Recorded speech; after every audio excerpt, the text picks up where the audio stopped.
Back to live show. Ravi గారు, ఇందాక మీరు బ్రేక్ తీసుకున్నారు. సో ఆ అంశాలు మాట్లాడుతూ ముఖ్యంగా ఏకపక్షంగా కేంద్ర బలగాల్ని రాష్ట్రంలో మోహరించొద్దని ఏపీ సీఎం అంటే సరిహద్దుల దగ్గర బలగాలు ఉండాల్సిందే అని తెలంగాణ సీఎం కోరారు. సో ఇక్కడ కూడా క్లియర్ గా ఒక విభజన కనిపిస్తుందా అభిప్రాయాల్లో కూడా బలగాల్లో? అంటే ఈ అభిప్రాయాన్ని వ్యక్తపరిచే ఒక సందర్భం వచ్చింది.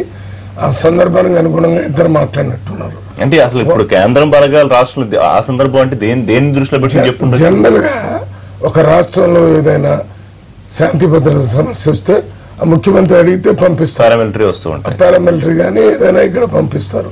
అది కాకుండా సుమోటో కూడా అప్పుడు పంపించచ్చు. ఒక రాష్ట్రంలో శాంతి భద్రతలు విపరీతంగా దెబ్బతిన్న పరిస్థితుల్లో మీరు వాళ్ళని అడగలేదనేటటువంటి మాట ఆపి ఒక కేంద్ర ప్రభుత్వంగా శాంతి భద్రతలను కాపాడాల్సిన బాధ్యత ఉన్నప్పుడు అది ఎక్స్ట్రాడినరీ కండిషన్ లో పంపించాలి. అంతే తప్ప ఇందులో ఎక్కడ రాష్ట్రాల మధ్య సమస్యలు లేకపోతే శాంతి భద్రతల అవసరం కేంద్ర బలగాల అవసరం ఉండకపోవచ్చా? ముఖ్యమంత్రి చెప్పే అభిప్రాయాలు ఏంటంటే, ఇప్పుడు ఉదాహరణకి తెలంగాణ ఆంధ్ర నీటి కొరకు పోరాటం జరుగుతుంది. అటు పక్క నుంచి ఆంధ్ర, ఇటు పక్క నుంచి తెలంగాణ కృష్ణా వాటర్ దగ్గర కొట్టుకునే పరిస్థితి వచ్చినప్పుడు ఆ పోలీసు ఈ పోలీసే అటువంటి పరిస్థితుల్లో కేంద్ర బలగాలంటే వాడు అటు ఇటు కూడా పక్కకు పంపించి కొట్లాట ఎవరేంటి తెలియదు న్యూట్రల్ ఎవరన్నా సమస్య లేదా. మరి అటువంటి పరిస్థితులు వస్తాయి. వాళ్ళు ఏం చెప్తున్నారు, మా పక్కన మా పోలీసు సరిపోద్దని పంపొద్దని, వీళ్ళేమో పంపాలని ఈ రకమైనటువంటి ఆలోచన జరుగుతున్నా ఇది పెద్ద పారామిలిటరీ కానీ మిలిటరీ కానీ దీన్ని పంపకంలో వచ్చే సమస్యగా కాకుండా రాష్ట్రాలు కేంద్రంతో మాట్లాడటం, కేంద్రం రాష్ట్రాల్లో ఉన్న శాంతి భద్రత గవర్నర్ పాత్రని పరిమితం చేయాలని అర్థమా? విచక్షణాధికారాలు వద్దు, లేకపోతే గవర్నర్ ఎంపికల్లో రాష్ట్రాలకు కూడా పాత్ర ఉండాలి అనేది అంటే అది కేంద్రం పెట్టిన సిఫార్సును సపోర్ట్ చేస్తూ మాట్లాడినట్టున్నారు తెలంగాణ సీఎం. గవర్నర్లు ఏ రకంగా ప్రవర్తించాలనేటటువంటి దిశానిర్దేశం లేకపోవటం వల్ల గవర్నర్ చేయలేదు. ఆ గవర్నర్ ఎక్స్ట్రా చేశాడు అంతే తప్ప రాజ్యాంగంలో గవర్నర్ విధి విధానాలు ఏ రకంగా ఉన్నాయో క్లియర్ గా. కానీ మన సుప్రీంకోర్టు మొత్తం అందరూ గుర్తు చేయాల్సి వచ్చింది రాజ్యాంగాన్ని. అది ఇప్పుడు మీరు గుర్తు చేయకుండానే ఇచ్చేది ఇంకేదైనా ఉంటుందా? ఉన్న వాటిని అమలు చేయాలి. ప్రజాస్వామ్యంలో ప్రజల భాగస్వామ్యం చేయాలనేది ఉంది. చేయకపోతే గుర్తు చేయాల. నిన్న సుప్రీంకోర్టు క్లియర్ గా చెప్పింది, ఉన్నటువంటి ఈ రాజ్యాంగ హక్కులు వాడండి. ఎక్స్ట్రా రాజ్యాంగం చెప్తే మొత్తం ఉన్న ప్రభుత్వాలు పోయిన ప్రభుత్వాలను మళ్ళీ రెస్టోర్ చేశారు. ఇటువంటి పునరావృతం కాకుండా ప్రభుత్వాలు అక్కడ హోమ్ మినిస్టర్ గవర్నర్స్ కి డైరెక్షన్ విచక్షణాధికారాలు లేకపోవడం మంచిది. మీరు రాజ్యాంగ పరంగా వాళ్ళకి విశిక్షణ అధికారాలు ఎక్కడ ఉండాలో ఎక్కడ ఉండకూడదు స్పష్టంగా ఉంది. విశిక్షణ అధికారాలు ఎప్పుడు కూడా ఆ కేబినెట్ ఇచ్చినటువంటి ఆ అడ్వైజ్ ప్రకారమే వాళ్ళు పనిచేయాలి. ఇక్కడ గవర్నర్ గాని అక్కడ ప్రెసిడెంట్ గాని ఎక్కడైనా ఇక్కడ మన రాష్ట్రం లాంటి మన రాష్ట్రంలో 2 రాష్ట్రాలుగా విడిపోయింది. ఒకటే గవర్నర్ ఉన్నారు. ఈయనకు కొన్ని విశిక్షణ అధికారాలు ఇచ్చారు. అది కూడా లిమిటెడ్ టైంలో, అంతకంటే ఎక్కువ వాడటానికి లేదు. గవర్నర్ ఎప్పుడు కూడా ఈ కేబినెట్ సలహాతోనే పనిచేయాలి. రెండు అంశాలు బలగాలకు సంబంధించి, 2 గవర్నర్ అధికారాలకు సంబంధించి. ఇప్పుడు బలగాల అంశాలు ఏంటంటే మనకు ఆర్టికల్స్ లో మనకు 354 కానీ 356 కానీ 360 కానీ ఆర్టికల్ చాలా క్లియర్ గా ఒక్కొక్క ఆర్టికల్ ఒక విధంగా చెప్తుంటాయి. రాష్ట్రాల్లో ఎప్పుడున్న గొడవలు జరిగినప్పుడు, రాష్ట్ర సరిహద్దులు ఎదిగినప్పుడు కేంద్ర బలగాలను పంపించే ఒకటి ఉంటుంది. ఇన్ కేస్ ఎప్పుడున్న కంట్రీస్ ఇదైనప్పుడు అక్కడ మొత్తం టోటల్ గా చేసిన పరిస్థితి సైన్యాలు అక్కడ చేసుకొస్తుంది. కాబట్టి ఇప్పుడైతే అంత సిచ్యువేషన్ అయితే లేదు. కానీ కాకపోతే మేము మొదటి నుంచి ఏదైతే మేము అనుమానం వ్యక్తం చేస్తున్నాము మా పార్టీ సంబంధించి రాష్ట్ర ప్రజల కోసము, నీటి సమస్యల వల్ల చాలా ఇబ్బందులు అవుతాయి, భవిష్యత్తులో కూడా నీటి యుద్ధాలు జరుగుతాయి అని కూడా చెప్తానే ఉన్నాం. జగన్మోహన్ రెడ్డి గారు వైఎస్ఆర్సీపీ సంబంధించిన పార్టీ ఏకమని చెప్తుంది. అన్ని పార్టీలు కూడా మాతో కూడా కలిసి వచ్చాయి, ఉభయ వామపక్షాలు. సో ఇక్కడ ఉదాహరణకు మీకు ఏది కృష్ణా దగ్గర కానీ శ్రీశైలం పరిష్కారం చెప్పాలిగా మేము చెప్తానన్నాం. ఇవి మీరు కూర్చొని మీరు మాట్లాడండి. మనం క్లియర్ గా ఎన్ని విషయాలు ఎన్నిసార్లు మేము ప్రెస్ లో చెప్పినాము. గవర్నర్ కి అయితే మేము పదే ఎన్నోసార్లు మేము మా పార్టీ అధ్యక్షుడు జగన్మోహన్ రెడ్డి గారు రిప్రజెంట్ చేశారు, మేము ఎమ్మెల్యేలతో ఎంపీలంతా కూడా. అదే కేంద్ర మంత్రి ఉమాభారతి గారు చెప్పాం, ప్రధానమంత్రి గారికి చెప్పాం. బట్ ఎక్కడ కదా కొద్దిగా స్లోగా ఉంది. కానీ ఇక్కడ గవర్నర్ అయితే ఎక్కడ ఎదగలేదు. సో అటువంటి ఏదైతే అంతర్రాష్ట్ర సంబంధించిన సమస్యలు బలగాలు పంపించింది దానిపైన అక్కడ పరిస్థితి ఉత్పన్నమైనప్పుడు అక్కడ పంపించే పరిస్థితి ఉన్నది. రెండోది గవర్నర్ సంబంధించింది. గవర్నర్ ఏంటంటే ఎక్కడున్న రాష్ట్రంలో కొన్ని సంబంధించిన ఇబ్బందులు సమస్యలు లేవనెత్తినప్పుడు అతను ఇంటర్ఫీర్ కావాల్సిన అవసరం ఉంది.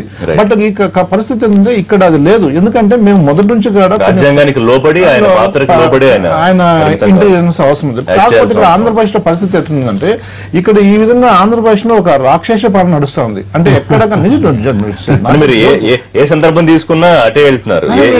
నేను వాస్తవాలు చెప్తాను. ఎందుకంటే వాస్తవాలు ఎందుకంటే ఈ రోజు మీరు ఎక్కడైనా మీకు ఒక స్కీమ్ తీసుకోండి, ఒక డెవలప్మెంట్ యాక్టివిటీ తీసుకోండి, ప్రజలకు అవసరాలు తీసుకుని ఏదైనా డ్రింకింగ్ వాటర్ కానీ ఇంకో విషయం డెవలప్మెంట్ కానీ కేవలం పేపర్ పైన జరుగుతున్నాయి హామీలు ఎక్కడ రూట్ లెవెల్లో గ్రౌండ్ లెవెల్లో క్షేత్రస్థాయిలో ఎక్కడ ప్రజలకు అందటం లేదు. పైగా ఇంకేంటంటే శాసనసభ్యులు కానీ అదేవిధంగా పార్లమెంట్స్ లోకల్ స్థానిక ప్రజాప్రతినిధులు కానీ వాళ్ళకి అక్కడే కానీ వాళ్ళకి సంబంధించిన వాళ్ళు ఎక్కడ వ్యాలిడ్ కానీ వాళ్ళకున్న ఇది కానీ కంప్లీట్ టోటల్ రాజ్యాంగంలో మనకు ఏదైతే పొందుపరిచారో టోటల్ గా బుల్డో చేయబోయే పరిస్థితి. సో ఇటువంటి పరిస్థితి మేము గవర్నర్ రిప్రజెంట్ చేశాం. గవర్నర్ ఎక్కడ ఇంటర్ఫీర్ అయినాడు? గవర్నర్ ఎక్కడ పట్టించుకున్నాడు? మేము గవర్నర్ ఒకరిని మీకు అక్కడ ఏదైతే రాజ్యాంగంలో ఉన్న మీకు సెక్యూర్ చేయాల్సిన ప్రొటెక్ట్ చేయాల్సిన మీరు రక్షణ చేయాల్సిన బాధ్యత governor. Governor only just only కాబట్టి అది ఎక్కడ అందువల్ల గవర్నర్ ఉండగానే వేస్ట్ అనిపిస్తుంది మాకైతే. ఇప్పుడు శ్రీనివాస్ గారు మాట్లాడటంలో అదేం కొత్త ఏం కాదు. అసలు ఈ రాష్ట్ర ప్రభుత్వం మీద నిందలు వేయటమే అది ఆలవాయితీగా ఈ మధ్యకాలంలో చూసాం. మాట్లాడేటప్పుడు మాత్రం నిర్మాణాత్మకమైనటువంటి సూచనలు ఇస్తే దానికి సకారాత్మకమైనటువంటి సూచనలు అయితే ఖచ్చితంగా అమలు చేయడానికి ప్రయత్నం చేస్తాం. ఇక్కడ ఉన్నటువంటి ముఖ్యమంత్రి కూడా అవగాహన లేనటువంటి ముఖ్యమంత్రి కాదు, ఎక్స్పీరియన్స్ లేనటువంటి ముఖ్యమంత్రి కాదు. ఇక్కడ అపారమైనటువంటి అనుభవం కలిగినటువంటి ముఖ్యమంత్రి ఉన్నాడు. దీనిని అత్యంత క్లిష్టమైనటువంటి పరిస్థితుల్లో ఈ రాష్ట్ర భాగాలు పట్టుకున్న ఆర్థికంగా ఉన్నటువంటి ఇబ్బందుల దృష్ట్యా ఆచితూచి ప్రతి విషయాన్ని కూడా దాన్ని కూలంకషంగా ఇబ్బంది పడడానికి కూడా అర్థం ఉందంటారు. ఎందుకంటే ముఖ్యమంత్రి గారు దాదాపు ఏ సందర్భం వచ్చినా వైసీపీ అడ్డుకుంటోంది, ప్రతిపక్షం వారు చేసేటువంటి పనులు ఉన్నాయనేటువంటిది. ఇప్పుడు ఒక చోట ఇప్పుడు పట్టిసీమ గట్ట కడితే అడ్డంగా వచ్చారు. రాజధాని విషయంలో ప్రతి విషయాన్ని కూడా మరి దాని ఏదో విధంగా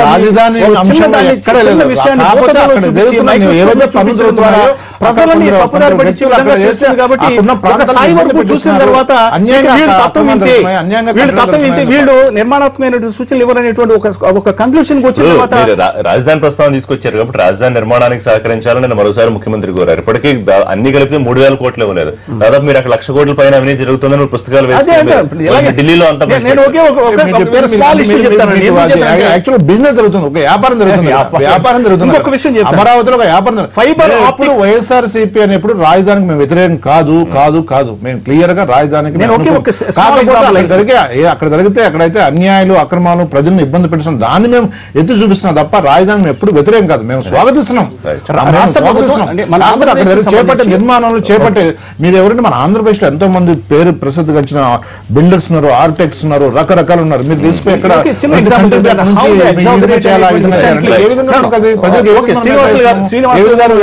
చెప్పారు కాబట్టి అంటే how they exaggerate the issues అనేటువంటిది, how they magnify the issues అనేటువంటి దానికి ఒక సైట్ స్మాల్ ఎగ్జాంపుల్.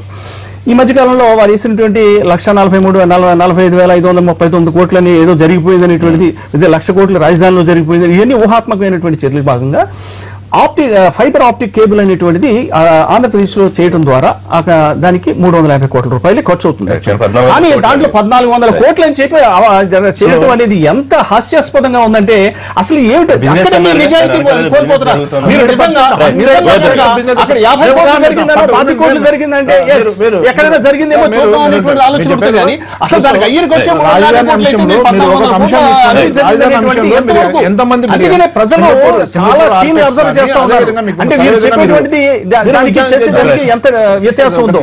అదేవిధంగా పట్టుసీమలు ఉండదు. పట్టుసీమలో మీరు ఏంటంటే పట్టుసీమలో మీరు చూపించిన మీరు బడ్జెట్ ఎంత, మీరు మళ్ళీ ఎక్సైజ్ చేసింది ఎంత, అది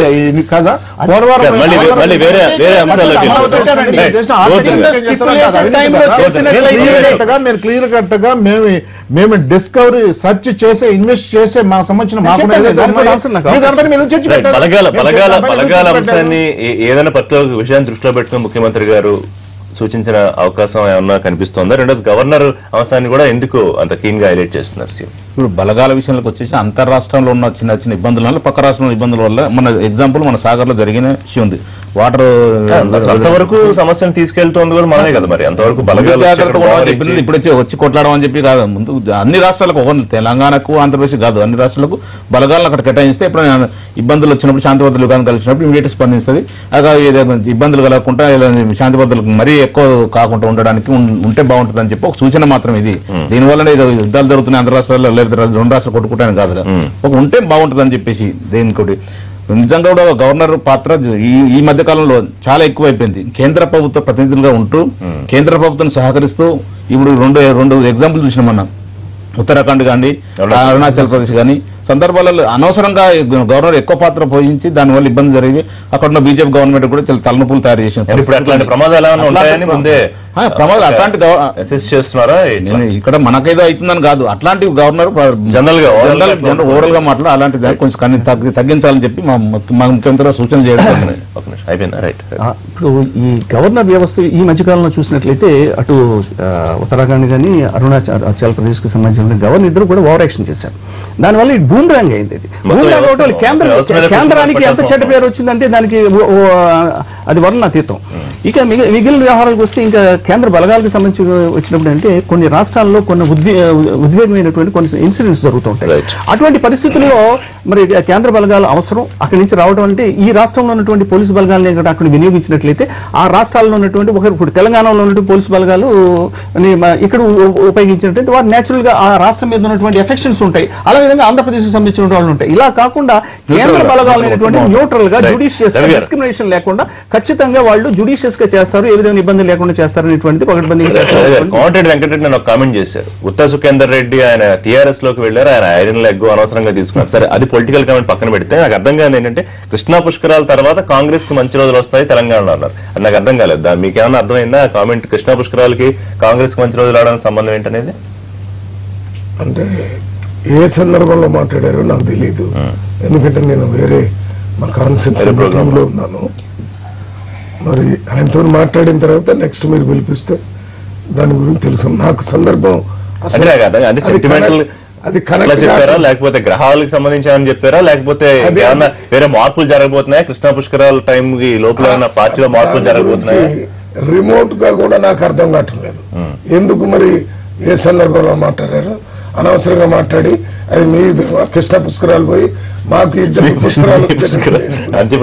ఇప్పుడు ఇక్కడ జరిగేది ఒక్క విషయం మీ అనుమతితోనే చెప్పండి. టర్కీలో ప్రజలు నిన్న సైన్య తిరుగుబాటుకి ఎదురుగా ప్రాణాలు కూడా అడ్డుపెట్టి ఆ యుద్ధ ట్యాంకులకు అడ్డంగా పడుకోవటం కానీ వాళ్ళని ఆఫ్ చేయటం సాహసోపేతమైన కార్యక్రమం. వాళ్ళని సంపూర్ణంగా భారతదేశ ప్రజాస్వామ్య దేశంగా ఆ ప్రజలు ప్రజాస్వామ్యాన్ని రక్షించినందుకు వాళ్ళని పూర్తిగా అభినందిస్తున్నాం. గౌతమ్ గారు మీరు దీని మీద కామెంట్ చేస్తారా? ఇక్కడ ప్రజలు సుఖేందర్ గారు ఐరన్ లెగ్ ఆయన తీసుకునే అనవసరంగా పార్టీ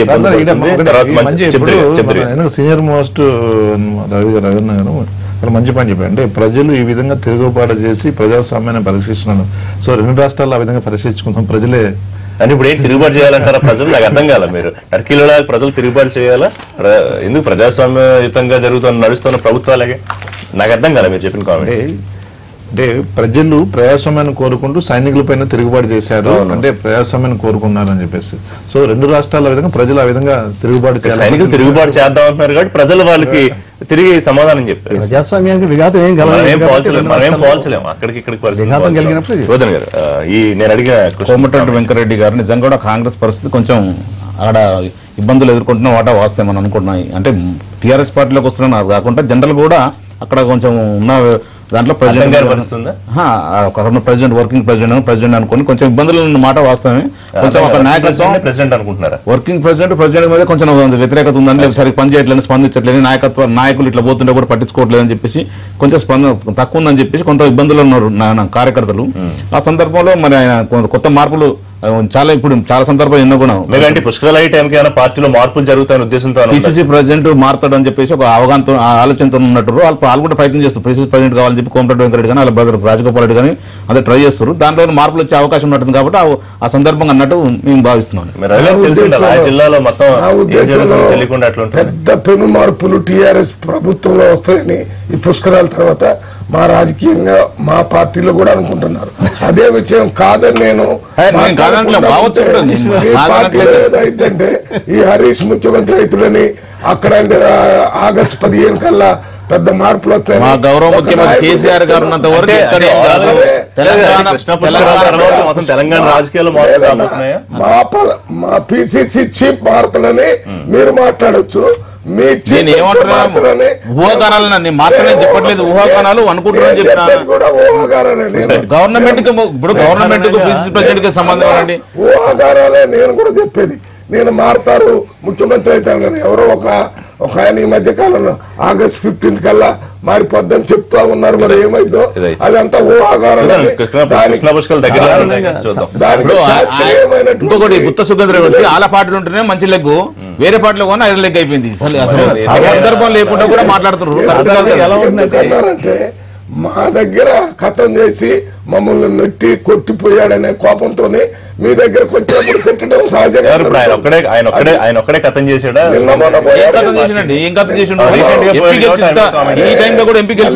లేకుండా ఇంకా మాట్లాడటమే కదా మా దగ్గర 12 లక్షల 15 లక్షల మంది ఓట్లు వేసి కాంగ్రెస్ గుర్తు మీద గెలిచి 2 సార్లు కాంగ్రెస్ పార్టీని గెలిచినటువంటి పార్లమెంట్ సభ్యుడు మీరు తీసుకున్నారనే కోపంతోనే ఆయన మాట్లాడాడు సహజంగా జరిగింది మీరు తీసుకొని నువ్వు ఎందుకు వెంకరెడ్డి కూడా ఒకసారి రావడానికి ప్రయత్నం చేసి మనం కూడా చూసాం కదా కోమటిరెడ్డి వెంకరెడ్డి కూడా టీఆర్ఎస్ పార్టీలో ఎన్నో సార్లు మీటింగ్ లో చెప్పాడు ఏ పరిస్థితుల్లో చచ్చిపోయేంత వరకు కాంగ్రెస్ లో ఉంటారు ఇవన్నీ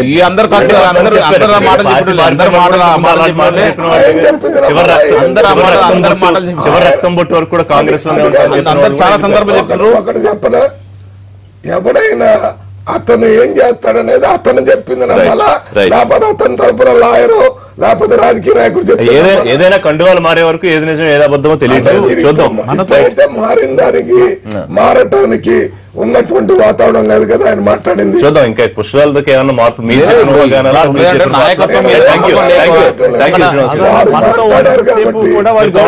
కాంగ్రెస్ పార్టీ మీ చీఫ్ కూడా మారుతాడు రైట్ ఏదైనప్పుడు కూడా రెండు రాష్ట్రాలకు సంబంధించిన అభివృద్ధి విషయంలో సమన్వయంతో వ్యవహరించడం అది చేసుకోవాలి దీంట్లో అన్ని పక్షాలను కూడా కలుపుకొని మేమైతే వైఎస్ఆర్సీపీ ఏపీలో ప్రతిపక్షాన్ని కలుపుకుని ప్రజల కోసం రాష్ట్ర అభివృద్ధి కోసం